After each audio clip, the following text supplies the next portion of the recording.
Alright mga katracker, so itong unit pala na ipinakita ko sa inyo, makita namin yung problema sa airbag suspension. So meron kami electrician dito. Ayan, may papalitan siyang pyesa. So itong mga ganitong airbag suspension, sa mga hindi nakakaalam dyan, ang ganitong suspension na airbag, kapag may problema, hindi lang mechanical problem yung problema nito. Yung iba nasa electrical system, dahil ang nagpapagana nito ay electrical system at hangin. Syempre kailangan ng hangin, tapos yung mga mechanical system din, mga mechanical parts. So kaya pala may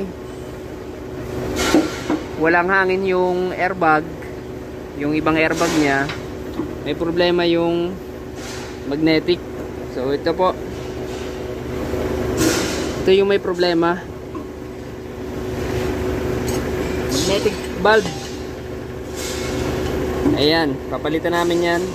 Sasalpakan namin ang ibang magnetic valve. So ganitong mga airbag suspension, may mga trouble din to. Kaya ayan, tino-troubleshoot din to mga katracker. Minsan yung airbag na goma butas, ayan, kaya pinapalitan. Minsan naman yung mga linya may butas tulad ng hose. Yung iba magnetic valve, supply ng hangin, nawawala. Yung iba naman sa labeling, nagmamalfunction yung labeling ng airbag. Saka yung remote control minsan may problema. Tapos yung control unit minsan nasisira din yon. Meron dito control unit, yung airbag suspension natin, nasa itaas sa cab. Minsan yung electrical wiring, ayan. Kaya pag ganitong airbag suspension na ba, meron kayong magaling na electrician dyan.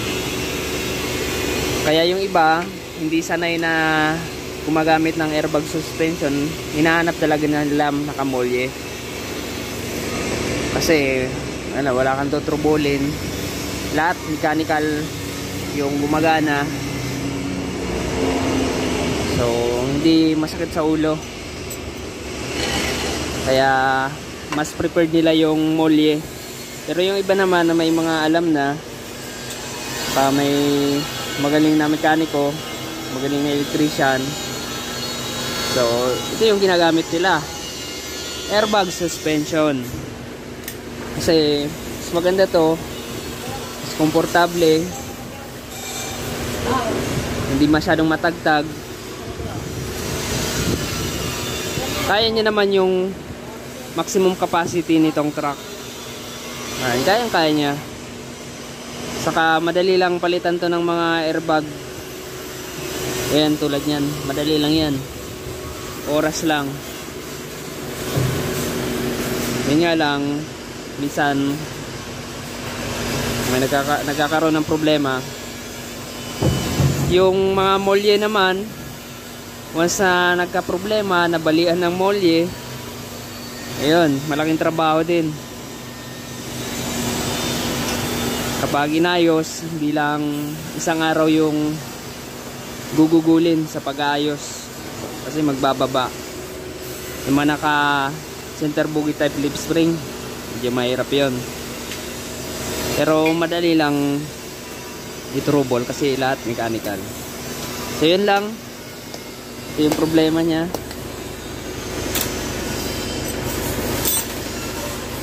Nasa magnetic ang problema. Magnetic valve ng hangin. So yan. Yun lang mga ka-tracker ang i-share ko ngayon. Kung nagustuhan nyo, paki-like and share. Hindi ka pa nakasubscribe, mag-subscribe ka na. Ayan ang ating electrician.